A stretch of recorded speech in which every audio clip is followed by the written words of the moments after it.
Man's Search for Meaning, page 78.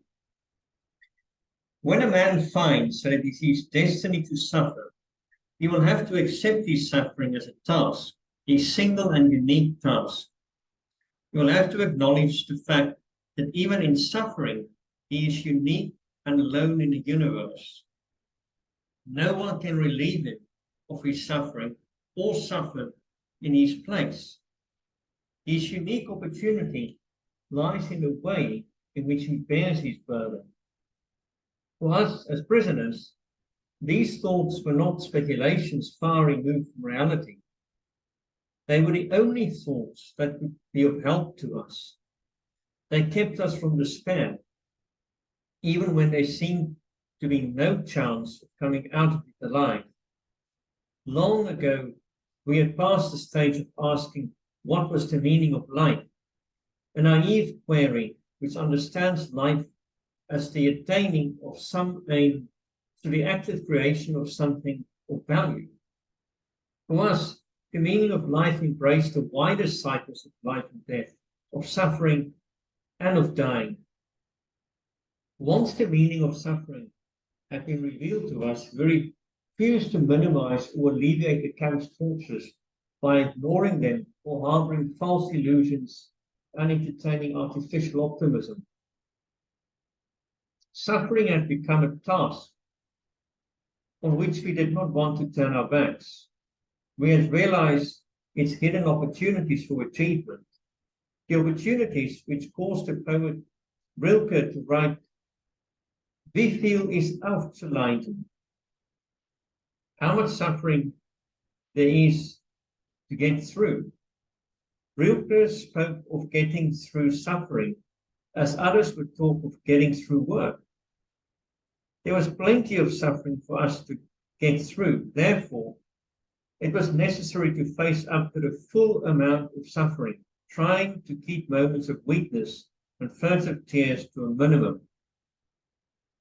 But there was no need to be ashamed of tears, for tears bore witness that a man had the greatest of courage, the courage to suffer.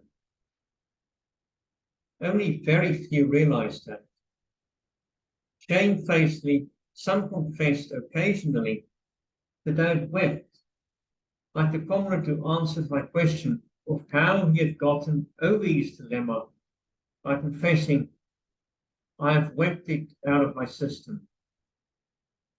The tender beginnings of psychotherapy or psychohygiene were, when they were possible at all in camp, either individual or collective in nature.